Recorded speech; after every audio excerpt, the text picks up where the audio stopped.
बिस्मिल्लाहिर्रहमानिर्रहीम। अस्सलाम वालेकुम नाज़रीन, लाइव डॉक्टर शाहिद मसूद के साथ मैं हूं नाला अली। नाज़रीन, सदर मुमलिकत आरिफ अलवी साहब ने ऑफिशियल सीक्रेट एक्ट और आर्मी एक्ट तरमीमी बिल्स पर दस्तखत कर दिए हैं, जबकि तहरीक इंसाफ के रहनुमा शाह महमूद कुरैशी साहब को साइफर केस में गिरफ्तार कर लिया गया है। इसके अलावा साबिक़ वज़ीर आज़म शहबाज शरीफ साहब कल लंदन रवाना होंगे, इस पर भी बात करेंगे। हमारे साथ स्टूडियो में मौजूद हैं डॉक्टर शाहिद मसूद। अस्सलाम वालेकुम डॉक्टर साहब। वालेकुम जी, आपको डॉक्टर साहब, इमरान खान साहब साबिक़ वज़ीर आज़म के वकील अफसर शेर मरवत साहब ने एक बयान में आज कहा है कि हमारे ही सफ़ों में, एक ट्विटर पैगाम में कहा है कि हमारे ही सफ़ों में कुछ गद्दार मौजूद हैं। उन्होंने कहा कि वक्त आने पर ये सब कुछ बताऊंगा, लेकिन उसके बाद उन्होंने वो पैगाम डिलीट कर दिया। क्या वाकई में इख्तिलाफ़ात अभी भी मौजूद हैं, और क्या साबिक़ वज़ीर आज़म को इन तमाम तर मामलात का इल्म नहीं है?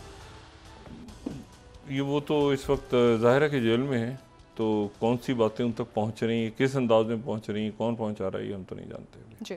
उनसे मुलाकातें भी महदूद हैं। दूसरी बात यह है कि जो ज़रा मुल्की सियासत पे बात करके और फिर उसके बाद देखते हैं कि और क्या अवामिल हैं जो इस वक्त असरअंदाज हो रहे हैं इस सियासत। शाह महमूद कुरैशी साहब की गिरफ्तारी से पहले मैं वो बात करूँ कि जो शेर मरवत साहब ने बात की, मेरी कुछ 3 या 4 रोज़ पहले उनसे मुलाकात हुई थी, और मैंने उस दिन ये बात यहाँ आके कही थी अपने प्रोग्राम में। उस तरह थी कि जो लीगल टीम है और बाकी लोग हैं वो भी आपस में उनकी लड़ाई हो रही है। शेर मरवत साहब एक्चुअली उन्होंने किसी का नाम नहीं लिया, लेकिन मुझे उनकी गुफ्तगू से इस बात का अंदाज़ा हुआ, क्योंकि मैं फिर बाकी शख्सियात से मिला, 1 से 2 से 3 से, तो वो सब लोग अलग अलग बात कर रहे थे, तो मुझे उससे अंदाज़ा हुआ कि ये आपस में जो है यहाँ ये एक नहीं हो पा रहा एक पेज पे। और इस वक्त आप देखें कि इस वक्त वो असीरी में है, चेयरमैन PTI, और उनके नाम को अब भी वो कैश करवाया जा रहा है बाहर। वो जब उन्होंने अपनी पूरी लाइफ, जब क्रिकेट और शौकत खानम और ये वो सारा, उनके नाम को बड़ा कैश कराया लोगों ने, अभी भी कैश करा रहे हैं। और वो लोग जो मतलब है कि ये किया तो ये कहा तो ये कहा, ठीक है, मतलब हालांकि उन तक वो किस मतलब कौन सी उनके पास सहूलियात हैं, कौन सी नहीं हैं, क्या मामलात हैं, लेकिन ये है कि वो उनके लिए बहुत से लोग बाहर बैठ कर मिसाल पैदा कर रहे हैं। बाहर से मुराद ये कि मतलब जो बाहर हैं उस अजियत में जो नहीं है, वो उनके लिए मसाइल खड़े कर रहे हैं, और सारा उनके खाते में जा रहा है।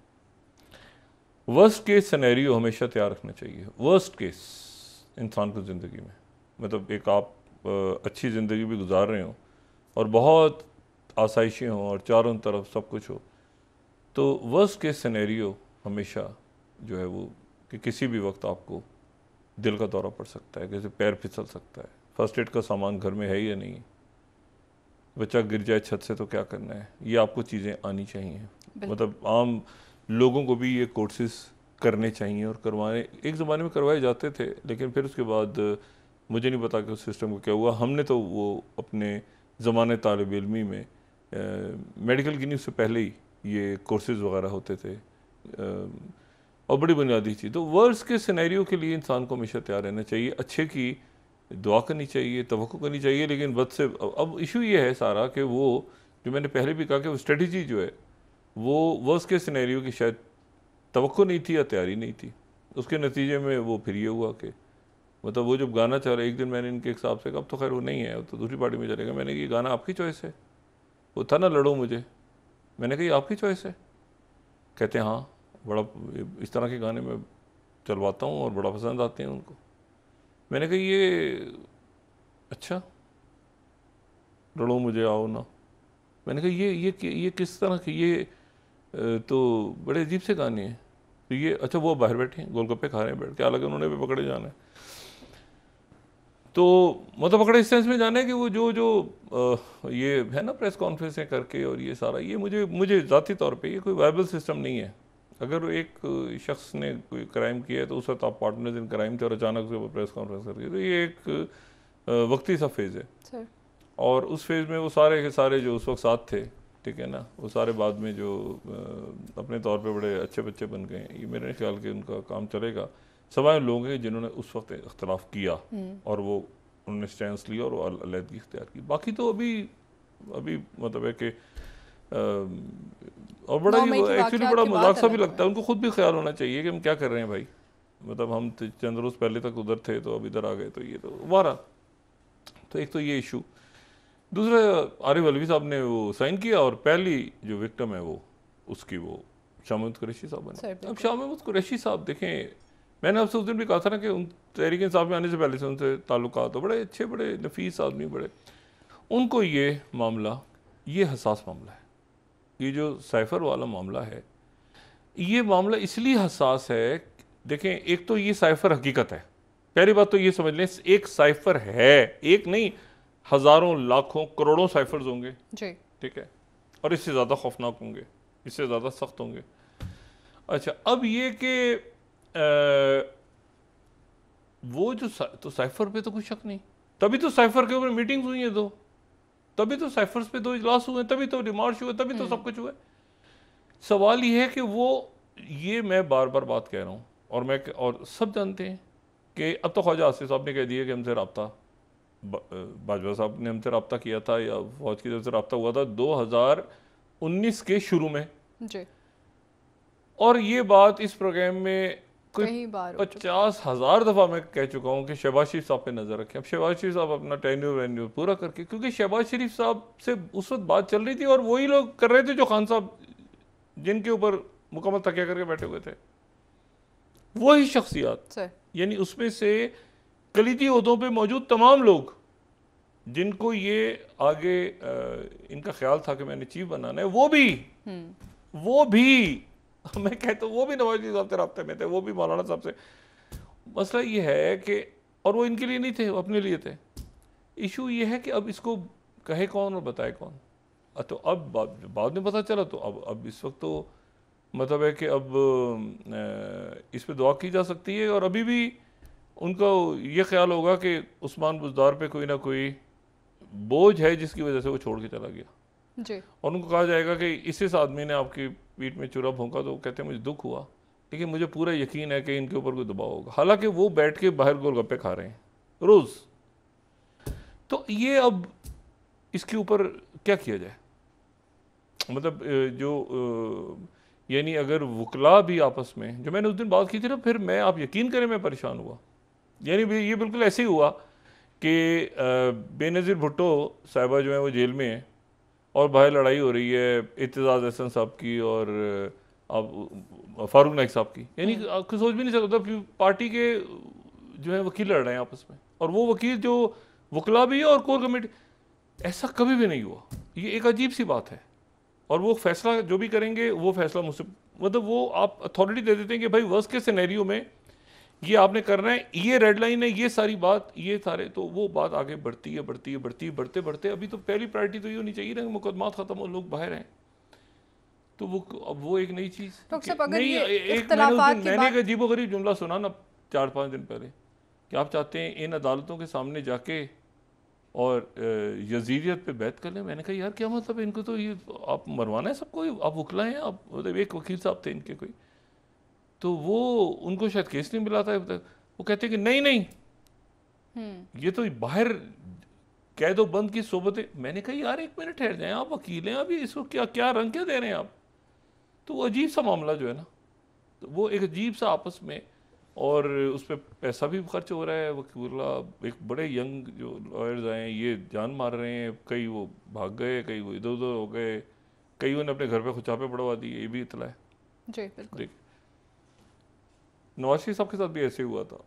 नवाज शरीफ साहब वापस आ रहे थे 2007 में, जब पहली दफ़ा आए थे ना, तो पहले इनको जो भेज दिया गया था वापस, मैं नाम नहीं लूँगा, वो अभी भी बड़े, यानी अभी वफाकी वज़ीर हैं। तो एक रात पहले उनसे मुलाकात के लिए जब मैं गया, हमारे साथ और भी अहबाब, 2 और अहबाब थे हमारे साथ मीडिया के, तो वो घर पे जनाब उनके पुलिस खड़ी, और मैंने कहा भाई ये तो रात को पकड़ने लगे हैं। मैंने कहा नहीं अब अंदर आ जाओ। अंदर हम बैठे कमरे में जाके, तो दूसरे कमरे में डिसाइड हो रहा था कि वो मैं थोड़ा सा ऐसे बाहर निकलूँगा और आप लोग फिर चारों तरफ से आइएगा, मीडिया का कैमरा इधर होगा, मुझे उठाइएगा, गाड़ी में डालिएगा और ले जाइएगा, तस्वीर से ही बननी चाहिए। अब ये बात पता नहीं, अच्छा ये जब पहुंची तस्वीर, तो अब ये बात मियाँ साहब को कौन बताए कि जी मियाँ साहब ये हुआ है आपके पीछे, जो मतलब मरना किसी ने बता के, या ये बात जो है ये कौन बताए? ये हमारे अहबाब को पता है, यहाँ पे जो उस वक्त नाम भी पता है, सबको पता है कि बताने की ज़रूरत नहीं। अच्छा, तो मसला ये है, इसमें कई तो हकीकतन हो रहे हैं, कईयों के छापे पड़ रहे हैं, ये और बहुत कहानियाँ इसमें दुरुस्त हैं। कुछ ऐसे हैं जो आराम से बैठे बैठे नहीं होता, वो वैसे थोड़े रह गए हैं। अब अक्सरियत जो है वो तो दूसरी पार्टियों में चली गई वो सारी, तो अब वो जो बहुत कमिटेड थे वही रह गए हैं जेलों में, और जिनके साथ मसले मसाइल हैं। लेकिन उनको बाहर निकालने के लिए अब वो जो बाहर टीम्स हैं वो आपस में लड़ रही हैं। तो ये है, अब इसके ऊपर देखते हैं अब आगे क्या सूरत हाल बनती है। देखिए, मैं इसमें आपको दूसरी एक बात बताऊं, इसमें जो है ना वो जो इंतखाबात का मामला है वो तो चला गया आगे, ठीक है, और इंतखाबात के ऊपर अब पीपल्स पार्टी भी इसकी मुखालफत करती नजर आई है। नहीं, खुद सारे कवानीन खुद करवाए हैं, बिल पढ़े नहीं थे, ये नहीं था, सब खुद करवाया, खुद साइन सब ने, सारी पार्टियों ने खुद करवाए। इसमें अगर कोई आदमी बिल्कुल, कोई शख्सियत बिल्कुल पुरसकून है ना, तो वो है मियां मोहम्मद नवाज शरीफ। और उसकी वजह है, उसकी वजह यह है कि नवाज शरीफ साहब जो है ना वो सर्वाइवर हैं। मतलब सर्वाइवर से मुराद ये कि वो बहरानों में आके और फिर वो किस वक्त उन्होंने जो है वो अटैकिंग मोड में जाना है, किस वक्त उन्होंने जो है वो, जैसे क्रिकेट में होता है ना कि आपने हर बॉल पे तो नहीं खेलते ना, छक्का चौका मारते हैं, किसी पे वो मारते हैं, कैच आउट हो जाते हैं, फिर उसमें निकलते हैं, फिर एक आध वो आगे पीछे, मतलब ही इज ए सर्वाइवर। आप देखें ना 1999 में उनके ऊपर केस क्या बना था? High jacking. जी बिल्कुल, हाई जैकिंग, ठीक है, और ऐसी हाई जैकिंग जिसमें आर्मी चीफ को इंडिया उतारे जाना था उस वक्त के, ठीक है, पाकिस्तान उतरने की इजाज़त नहीं मिल रही थी जहाज़ को, लेकिन ही सर्वाइव होता है ना कि आगे पीछे दाएं बाएं स्विम करके आप निकलते हैं, यू कहते हैं ना live to fight for another day, और फिर वापस आए, फिर आगे पीछे दाएं बाएं, फिर वो निकलते हैं, वो ही सर्वाइव नोज के कैसे।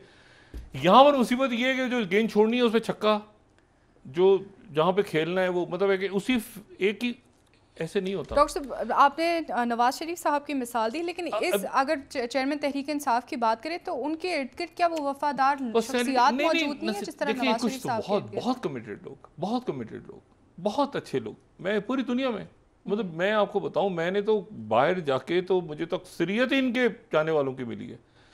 सवाल यह है कि उसको नीचे ट्रांसलेट कैसे करना है आपने। एक ग्राउंड, एक होता है हम कौम की खिदमत करेंगे, एक नारा लग गया ऊपर, सुने ना, एक नारा लग गया कौम की खिदमत करेंगे, वो ग्राउंड नीचे जो जमीन है उसमें तो लोग भूखे मर रहे हैं, तो उस नारे को आप कैसे, उसको नीचे आप ट्रांसलेट जब तक नहीं करेंगे, नीचे तक नहीं पहुंचेगी वो बात, तो वो अपना असर खो देगी थोड़े दिनों का। अब मसला ये है कि ये यहाँ पर एक प्रॉब्लम, इस प्रॉब्लम से मैं उम्मीद करता हूँ कि ये निकलेंगे और ये गलतियों से सीख साख के, सबसे गलतियाँ पहली जो बेनज़ीर भुट्टो साहबा की हुकूमत, फिर भुट्टो साहब की हुकूमत, फिर ये भी निकलेंगे इसमें से, और इसमें से बेहतर लोग सामने आएंगे। लेकिन अभी तो जाहिर है कि वो एक ऐसा फेज़ है कि जिसमें वो थोड़ी सी बात होती है तो वो उसको बहुत ज़्यादा एग्जेजरेट कर जाते हैं, उसके नतीजे मामला और ख़राब होते हैं, फिर वो कोई डायलॉग की कोशिश या कोई बातचीत की कोशिश या मुज़ाकरात की कोशिश, फिर वो सारी बातचीत शुरू हो जाती है। तो ये अब देखते हैं, ये डेवलपिंग स्टोरी है, तो अल्लाह ताला खैर करेगा, इसमें से कोई रास्ता निकलेगा, ज़्यादा अरसे इस तरह चल नहीं सकता मामला। दूसरी जो बात है वो ये है कि आज एक और बड़ी अहम बात हुई। एक तो ये कि शहबाज शरीफ साहब कल जा रहे हैं और वो ज़ाहिर नवाज शरीफ साहब से मिलेंगे। नवाज शरीफ साहब मेरा नहीं ख्याल के भी आएंगे, मेरा नहीं ख्याल कि नवाज शरीफ साहब अब आएंगे, क्योंकि उन्होंने इलेक्शन से पहले आना है, तो इलेक्शन तो भी हो नहीं रहा। इलेक्शन से पहले या डॉक्टर साहब उनके मामलात हल होने से नहीं, इलेक्शन से पहले, वो जब इलेक्शन होगा, जब होगा, तब होगा, क्या होगा, उस वक्त वो उस वक्त की सूरत हाल के लिहाज से प्लान करेंगे। ठीक है, वो कोई इतनी डे टू डे इवेंट्स हो रहे हैं कि वो क्यों, मतलब है कि एक तारीख दे दी और ये हो गया, वो ठीक है, उनके कारकुन वारकुन सारे उनके जमा रहे ताकि हौसला, लेकिन वो आएंगे अपने। और आज कब न्यूज़ में भी आ गया कि वो मतलब शायद फ़ौरन ना आए, वो इलेक्शन से पहले आएंगे। ठीक है। दूसरी जो उसमें बात है वो ये है कि जो आज एक और सुबह एक बहस चली और मुख्तलिफ लोगों से मेरी बात हुई, वो जस्टिस फाइज ईसा साहब के हवाले से। उन्होंने जो दौरा किया जहाँ पे ये बदकिस्मत एक अफसोसनाक वाक़या पेश आया है, उनके साथ उनकी अहलिया भी थी, और जनावाला के अंदर सरीना ईसा साहिबा, उसके बाद जनाब एक बात, अच्छा सबकी अपनी राय, बराह करम ये मेरी ज़ाती राय है और इसको मैं बिल्कुल इसके ऊपर मतलब जिस तरह देखा मैंने महसूस किया, कई लोगों ने मुझे कहा कि जी ये तो बिल्कुल वो अंदाज़ लग रहा है कि जैसे साकिर निसार साहब के दौर में या इफ्तिखार चौधरी साहब के दौर में बहुत ज़्यादा अदालतें प्रोएक्टिव हो गई थी और ये सारा हो गया था। देखें कुछ मामलात ऐसे हैं जिन पे नहीं होना चाहिए, ये ज़ाती राय, ये ख़ुद मतलब है कि जज तो बाद में है ना, पहले तो एक इंसान और एक पाकिस्तानी की तरह। कुछ मामलात ऐसे हैं जो आपको वहाँ जाकर, अब इन्होंने जस्टिस फाइज़ साहब ने वहाँ पे जाके क्या किया मुझे बताएं ना, सवाए इसके कि उन्होंने दो बातें की, दो मीठे बोल बोले और लोगों को ढारस मिली कि इस मुल्क का जो चीफ जस्टिस है आने वाला वो हमारे दरमियान खड़ा है। यानी अब आप देखें ना कि उन लोगों के लिए तो एक तमाम ज़िंदगी की उनके लिए वो तस्वीरें जो हैं कि जिसमें बात यह है कि ये जो पेपर है ना, ये पेपर या फाइल ज़िंदगी का सबक थोड़ा बहुत, ये कुछ और है, ज़मीन ये दुनिया, बाहर की दुनिया कुछ और है। बिल्कुल ठीक है, आप फाइलें पढ़ के, मैं किताब पढ़ लूँ, मैं कभी मर के मुझे नहीं पता चलेगा कि ये सीरिया में क्या हो रहा है और लेबनान में क्या हो रहा है, जब तक मैं हर कुछ अरसे के बाद वहाँ का चक्कर नहीं लगाता, या आज़रबाईजान आर्मीनिया में क्या हो रहा है, या अब कमिंग डेज में शायद मेरा और कुछ जगहों का, तो आपको पता नहीं चलता कि वो ग्राउंड पे क्या, फिर वो वापस आ जाते, फिर आप समझते हैं कि एक मिनट ठहरो, ऐसे हो रहा है, ऐसे होता है, आपके लिए अंडरस्टैंड करना आसान होता है।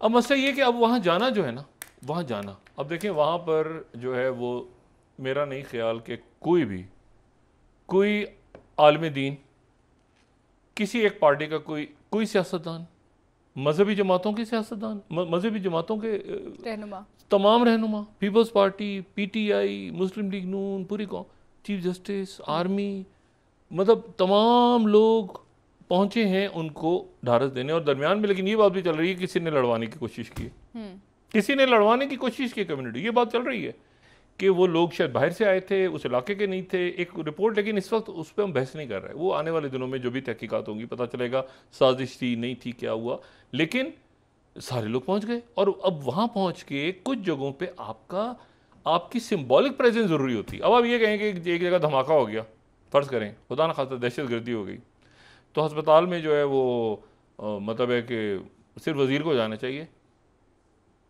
आर्मी चीफ को नहीं जाना चाहिए, या ब्यूरोक्रेट्स को नहीं जाना चाहिए, आवाम को नहीं जाना चाहिए, सबको जाना चाहिए। जो अपने मतलब देखें ना इसमें, और ऐसा होता है, ये इससे बड़ा हौसला मिलता है। ये नहीं कि फौरी तौर पे कोई इसकी रेमेडी हो गई, वो आधी परेशानियाँ वहीं देख के ना कि अच्छा ये वज़ीर आए हैं, ये अच्छा यार ये वज़ीर आज़म है, ये आर्मी चीफ हैं, यार ये तो चीफ जस्टिस साहब, ये होती है मरहम।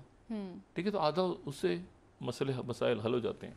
और साइकोलॉजिकल इफेक्ट पड़ता है, ये पेन का जो है ना, दर्द कहते हैं ना, दर्द होता है तो कई लोग कहते हैं मेरे पैर दबा दो, ज़रा मेरा सर दबा दो, साइकोलॉजिकल है ना, सर दबाने से क्या सर का दर्द ठीक हो जाता है, एक साइकोलॉजिकल, एक नफ्सियाती है कि भी सर दबाओगे तो सर का दर्द ठीक हो जाएगा, हालांकि कुछ नहीं होता। तो बात ये सारी कि वो बस वो एक है हल्का सा वो करो मजाज ज़ोर ज़ोर से करो, ऐसे करो, आगे पीछे करो, उसकी कोई ज़ाहिर है कि वो होगी कोई साइंस, लेकिन सच अगर मिग्रेन है या बाकी कोई चीज़ें हैं तो उसके इश्यूज दूसरे होंगे।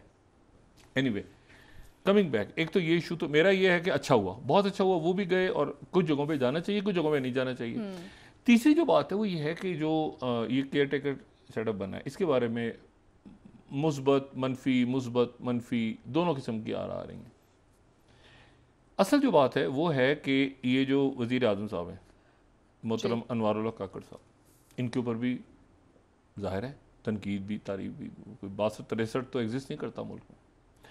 लेकिन अब ये देखें ना सिर्फ एक बात से कि ये जो हैं तनकीद इन पे वो लोग कर रहे होंगे जो स्टेटस को, एक मुस्तकिल स्टेटस को है। देखिए बलूचिस्तान सबका है, मैं बहुत इज़्ज़त करता हूँ, मेरे बहुत ज़ाती ताल्लुकात हैं और बहुत ज़्यादा मैं इज़्ज़त करता हूँ तमाम जो जितना भी हमारे कबाइल के सरदार हैं और ये सारे।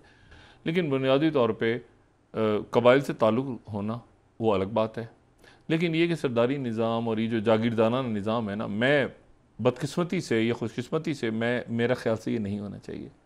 हर शख्स किसी ना किसी कबीले से तो, किसी ना किसी बरादरी से तो होता है ना, लेकिन ये जो सिस्टम है ना कि जी वो एक अब वो बाज़ दफ़ा वो बड़ा काम भी देता है, जैसे जिरगा, लोई जिरगा यहाँ पे पख्तून इलाके में जिरगा बहुत बहुत बहुत बड़े कबाइलों में, अमन की सूरत नहीं हाल को नहीं कंट्रोल कबाइल के अंदर ये बड़े बड़े मसाइल का हल है वो, और उसको रहना भी चाहिए, मैं ये नहीं कि, लेकिन मैं कह रहा हूँ कि उसमें से आप ये देखें ना कि वो उसमें से जो यंगस्टर्स हैं या जो ऐसे लोग हैं जो सरदार नहीं, उनको भी आगे आना चाहिए ना। बिल्कुल बिल्कुल ठीक है, आप आगे आने चाहिए। आप याद करें वो जो ड्रामा था वारिस जी, उसमें सबसे बड़ा खतरा जो था चौधरी हशमत और महबूब आलम साहब ने किरदार अदा किया था, अल्लाह उनके दर्जात बुलंद करे, उनको सबसे ज़्यादा खतरा किससे था? उनको सबसे बड़ा उनका दुश्मन कौन था? स्कूल का मास्टर, स्कूल का मास्टर और स्कूल के मास्टर का वो बेटा जो कि पढ़ के आ गया था शहर से, वो सबसे बड़ा खतरा था। क्यों? क्योंकि उसे पढ़ लिया है वो, यानी चौधरी हशमत कहता था कि तुम्हारी हिम्मत कैसे हुई कि तेरा बच्चा अच्छा मुझे सिखाता है, तू पढ़ के आ गया है, डिग्री लेकर आ गया है। ये सिस्टम टूट रहा है।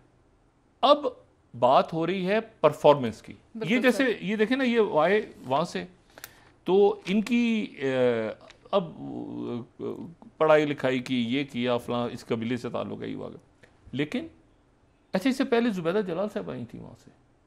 मतलब है कि बलोचिस्तान में बड़ा टैलेंट है और हर कोई कबाइल से, अपने कबाइल से लॉयल है, वो रखे सिस्टम सारा, सरफराज बुख्ती साहब है बाकी, लेकिन ये कोई क्राइटेरिया नहीं है कि वो ये तो ये कौन है, नहीं नहीं नहीं ना ना ना ना नहीं नहीं नहीं नहीं, आपकी डिलीवरी अपने अवाम के लिए, मुल्क के लिए, और इसलिए मैं ये कहता हूँ कि एक इनको टाइम मिले।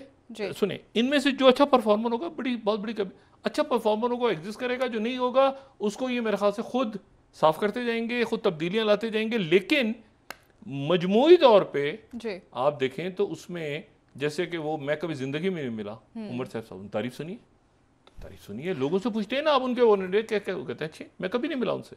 इसी तरह से और बहुत सी शख्सियत हैं, तो इनको, लेकिन शमशाद अख्तर साहबा के ऊपर ज़्यादा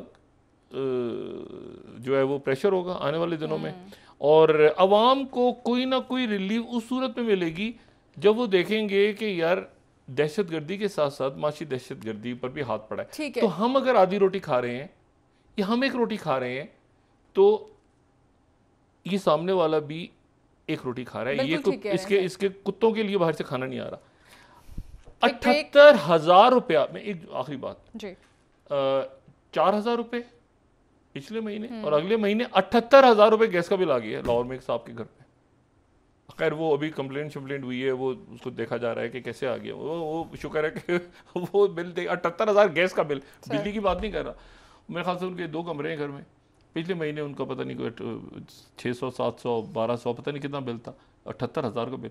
तो ये इस तरह से चीज़ें जो हैं ये गड़बड़ भी होंगी, ठीक भी होंगी, लेकिन having said it it's good कि कारकर्दगी के ऊपर, यानी आपकी परफॉर्मेंस कैसी है और आपकी लॉयल्टी किसके साथ है। क्या आपकी लॉयल्टी पाकिस्तान के साथ है या पार्टियों के साथ होनी चाहिए? पार्टियां होनी चाहिए उनकी। ऐसा नहीं है कि जी उसकी वो जी मैं जो है वो मुझे मैं ठीक काम नहीं करूँगा तो मुझे जो है ना ये मैं ये लाइन एंड लेंथ नहीं लूँगा तो मुझे मेरा पार्टी का जो कायद है या जो पार्टी का मेरा सरबराह है वो मुझे निकाल देगा। परफॉर्मेंस बेस्ड काम हो रहा है, which is very good, extremely good. ये अब इलेक्शन जल्द होना चाहिए, मुंतखब हुकूमत आनी चाहिए, लेकिन मैं ये कहता हूँ कि ये थोड़ा सा टाइम मिलता है ना बीच में, बहुत से लोग इमर्ज होकर आ जाते हैं सामने। सर एक ब्रेक ले लेते हैं, पता ही नहीं चलता उनका कि इनके पास इतने टैलेंट है, वो निकल के आ जाते हैं नए लोग। वापस आके बात करेंगे, मज़ीद नाज़रीन यहाँ पर एक ब्रेक, हमारे साथ रहिए।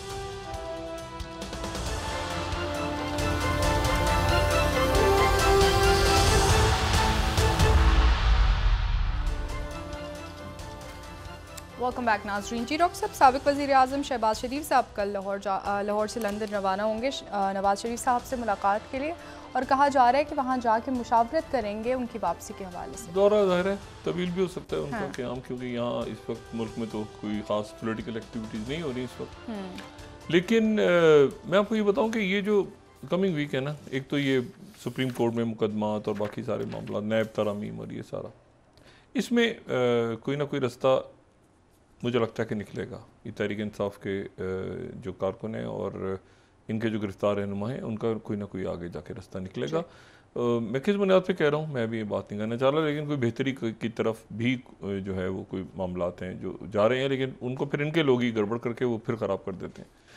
बहरहाल दूसरी बात जो है वो ये है कि जो साउथ अफ्रीका है, जोहान्सबर्ग, सारी दुनिया की नज़रें वहाँ पर हो रही है ब्रिक्स, ये 22 तारीख से यानी मंगल से जुमेरात तक, और उसमें शी जिनपिंग आ रही हैं चाइना से, दुनिया भर से। उसमें वैसे तो जाहिर है कि किसी ने सोचा भी नहीं होगा 2001 में कि जी वो जो वॉल स्ट्रीट पे बैठ के उस बंदे ने ये सजेशन दी कि जी ये ब्रिक बनना चाहिए, 4 मुल्क मर्ज हो रहे हैं इनकी, और आगे जाके वो ब्रिक्स बन के वो पूरी दुनिया का सबसे बड़ा फोरम बनने जा रहा है। तो वो वहाँ पर अब क्या मुलाकात होती है शी जिनपिंग की प्राइम मिनिस्टर मोदी के साथ, ये फेल्ड जो निगोशिएशन हुई हैं बॉर्डर के हवाले से, और ये मेरे ख्याल से इसमें हाँ इसमें, और साथ ही दूसरी जो बात हुई है, दूसरी बात ये हुई है कि जो बाइडेन एडमिनिस्ट्रेशन का सबसे बड़ा ब्रेक थ्रू है, सबसे बड़ा ब्रेक थ्रू ये है कि उन्होंने कैंप डेविड 62 मील शुमाल कैंप डेविड का मैरीलैंड में पुरफिजा मकाम पे उन्होंने, आप समझिए कि ये एक बड़ा ब्रेक थ्रू किया है। और ये कई सालों से दोनों अमेरिका के इत्तेहादी, लेकिन दोनों की आपस में लड़ाई, यानी जनूबी कोरिया और जापान, लेकिन जापानीज जो हैं वो इसमें जो न्यूक्लियर का, उनकी तस्वीरें भी आई, प्रेस कॉन्फ्रेंस भी, सब, लेकिन मुकम्मल तौर पे सब एक पेज पे नहीं है। खास तौर पे जापान तो नहीं है न्यूक्लियर के हवाले से, क्योंकि न्यूक्लियर का दुनिया में एक ही मुल्क निशाना बनाया आज तक, और वो जापान है। तो जापान न्यूक्लियर के इस्तेमाल पे उनके अंदर बड़ी, जापानीज के अंदर बड़ी रिजेंटमेंट है। तो न्यूक्लियर के यानी आर्टिकल, नेटो का आर्टिकल 5 नहीं है कि एक मुल्क पे हमला दूसरे पे तस्वुर होगा, लेकिन उसके करीब करीब, क्योंकि न्यूक्लियर का मामला और बाकी मामलात को उन्होंने साइड पे लगाया। बड़ा ब्रेक थ्रू है बाइडेन एडमिनिस्ट्रेशन के लिए इस वक्त, उन्होंने ये सुलह करवाई दी है। और ये अब देखें ना, चाइना के अगेंस्ट अभी तक ये क्वाड बना, फिर उसके बाद फिलिपीन के अंदर उन्होंने ये बेसिस ली हैं कुछ दिन पहले, फिर ये ऑकस एक बना हुआ है ऑस्ट्रेलिया और बरतानिया के साथ। तो ये काफ़ी सारे प्रोजेक्ट, अब ये बन गया, ये एक और आ गया, वो तो है, लेकिन चाइना कंटेन नहीं हो पा रहा ना। चाइना तो ब्रिक्स में तो बहुत ज़्यादा मुल्क जा रहे हैं, 40 के करीब मुल्क, एक खबर है, एक मुल्क ये 26 आना चाह रहे हैं। आज प्राइम मिनिस्टर मोदी और ईरान के जो सदर हैं इब्राहिम रईसी, उनकी बात हुई है टेलीफोन पे, उसमें भी ये डिस्कस हुआ है ब्रिक्स। इंडिया नहीं चाहता, इंडिया फिर बहुत सौ में से एक, इंडिया तो चाइना के साथ और रशिया के साथ, और ये ग्लोबल साउथ है पूरा, ये पूरा ग्लोबल साउथ के मुल्क सारे इसमें आ रहे हैं, और सऊदी अरेबिया और यूएई और पाकिस्तान भी आने वाले दिनों में चला जाएगा, और बहुत से। तो ये मेरा ख्याल है कि ये अब एक देखते हैं कि मुलाकात होती है नहीं होती, क्योंकि वापसी पे प्राइम मिनिस्टर मोदी जाएंगे मेरा ख्याल से ग्रीस, यूनान, और फिर यूनान से वापस इंडिया जाएंगे, और इंडिया जाने के बाद वो ये जो अगले महीने सितंबर के पहले अशरे में ही हो रही है G20 समिट, जिसमें प्रेसिडेंट बाइडेन भी आ रहे हैं, और गालिबन शी जिनपिंग, मुझे नहीं पता आते हैं नहीं आते, आना चाहिए क्योंकि G20 समिट है। और जिसमें जाने के लिए जब जाएंगे सऊदी वली है, तो यहाँ पाकिस्तान से रुकते हुए जाएंगे, तो उसमें जो है वो देखना ये है कि वो ये समिट क्या उसको G20 तक कैसे जाती है। और क्योंकि ये इलेक्शन ईयर शुरू हो रहा है, इंडिया में भी, पाकिस्तान में भी शुरू हो गया, ये शुरू हो गया अमेरिका में भी, हर तरफ। तो देखना ये है कि ये अब जो सब बंदी हो रही है ये किस तरह से होती है। और ये मामला बड़ा ख़राब हो गया। ये ECOWAS के जो मालिक हैं उन्होंने धमकी दी है कि हमने D-Day का तयन कर लिया नाइजर पे अटैक का। D-Day बड़ा खतरनाक, उन लफ्ज़ यूज़ किए D-Day, ये जो लफ्ज़ है ना D-Day, ये बड़ा एक ख़तरनाक लफ्ज़ है। और ये D-Day वो सेकेंड वर्ल्ड वॉर में जो नॉर्मंडी के ऊपर जब ये लैंड हुई थी, वो था ना उधर से कि जी यानी वेस्टर्न फ्रंट तो नॉर्मंडी पे लैंड हुए ना, ईस्टर्न फ्रंट यानी मशरक़ी फ्रंट तो पहले खुल गया था ना जर्मन्स का रशिया के साथ। उधर से स्टालिन का एक दबाव भी था कि भाई आप लोग क्या कर रहे हो उधर बैठ के, ये जर्मनी ने हमारे ऊपर चढ़ाई कर दी है और आप यहाँ बैठ के मज़े से बैठ के बयानात दाग रहे हो, यानी ये बरतानिया और बाकी मुल्कों, जो फ्रांस के ऊपर, तो ये फ्रांस पे लैंड ओके ना, तो ये फ्रांस को लिबरेट कराने का जो था पूरा ऑपरेशन, तो उसका स्टार्ट हुआ। और वो नॉर्मंडी पे जब फौजें लैंड हुई तो उसको D-Day कहते हैं, और फैसला कौन D-Day, तो ये मिलिट्री टर्म है D-Day। लेकिन उन्होंने कहा है कि हमने D-Day का तयन कर लिया है, और D-Day का हमने तयन कर लिया। अब ये D-Day का तयन हमने कर लिया है, तो ये तो एक बड़ी, बहुत मेरा ख्याल से कि बहुत अजीब सी बात है कि उन्होंने ये लफ्ज़ इस्तेमाल किया है। अफ्रीकन कंट्रीज़ ने ये लफ्ज़ अच्छा नहीं है, इसको बहुत अजब से अंदाज में इसको देखा जाता है। वहाँ पर मिलिट्री एक्सरसाइजेज बहुत ज़्यादा हुई हैं। ताइवान के जो नायब सदर हैं वो लैंड हो गए थे, वो पैराग्वे गए थे, वापस सी पे वो अमेरिका रुके थे। चाइना ने पहले उसको डिले, चंद दिन चाइना खामोश रहा। आज वो पूरे ताइवान की फुल उनकी मिलिट्री ड्रिल्स हुई हैं चाइना की। और ये ताइवान को उन्होंने बिल्कुल जो है वो, अगर आप मैं आपको सिर्फ ये दिखाऊं कि उनका जो उनका बड़ा सख्त स्टांस है, स्टर्निंग वार्निंग है उनकी। और एक आखिरी कोशिश आज शायद हो, ये नाइजर के सिलसिले में नाइजीरिया वगैरह का डेलीगेशन जा रहा है और कामयाब होगी। ये जंग नहीं बढ़नी चाहिए और ना छिड़नी चाहिए। ये अफ्रीका के मसाइल बड़े पेचीदा हैं और वहाँ ऑलरेडी पहले भी कह चुका हूँ कि उसका इस वक्त बड़े किसी तरह से मुल्कों को आपस में बैठ के बात करनी चाहिए। लेकिन हैविंग सेड इट, ये बड़े इस वक्त आप समझें कि डिफाइनिंग मोमेंट्स हैं। बिल्कुल है। और डिफाइनिंग मोमेंट्स हैं और ये डिफाइनिंग मोमेंट्स पूरी दुनिया में हैं। पाकिस्तान एक अहम मुल्क है और हम अपने दाखिली इंतशार खलफिशार, अब देखें ना, ये अच्छा लगा कि सारे लोग वहाँ गए। अब ये देखें ना, चीफ जस्टिस साहब गए, अब ये स्पीडी ट्रायल होने तेज़, अब उनको पता है, अब उनको कहेगा, वो कहेंगे नहीं मुझे तो पता, मैं जगह देख कर आया हूँ। इस तरह के जो इवेंट्स हैं ना, जो लॉन्ग टर्म, वहाँ पर जाना अच्छा है। लेकिन हर जगह वो जो होता है ना कि वो भी ख़राब हो जाता है। लेकिन ये जो है ना, ऐसे मरहम रखना, उसका बड़ा इफेक्ट होता है। और मैं ज़ाती तौर पे समझता हूँ कि जो हमारे मसीही बरादरी है उनको इस बात का एहसास होगा। आपको पता है उलमा ने रोका इस फसाद को, मतलब ये जो फसाद था उसको फैलने से उलमा नहीं उन्होंने रोका। मुसलमानों ने दरवाजे खोल दिए, अपने उनको पनाह दी। ये जो मॉब आ रहा था, मुसलमानों ने दरवाजे खोल के कईयों को अपने घर में पनाह दी। तो ये जो है ना, ये एक ऐसी बात है जिस पे हम शर्मिंदा हैं, अफसुर्दा हैं और ये कम होगा, ख़त्म होगा इंशाल्लाह सर, इंशाल्लाह। बहुत शुक्रिया डॉक्टर साहब। नाज़रीन, प्रोग्राम का वक्त खत्म हुआ। कल इंशाल्लाह दोबारा आपसे मुलाकात होगी। मुझे नाल अली को इजाज़त दीजिए। अल्लाह हाफ़िज़ जी डॉक्टर। अपना दोस्तों, रिश्तेदारों, गिरदोनवाह के लोगों का सब ख्याल रखिएगा। अल्लाह हाफ़िज़।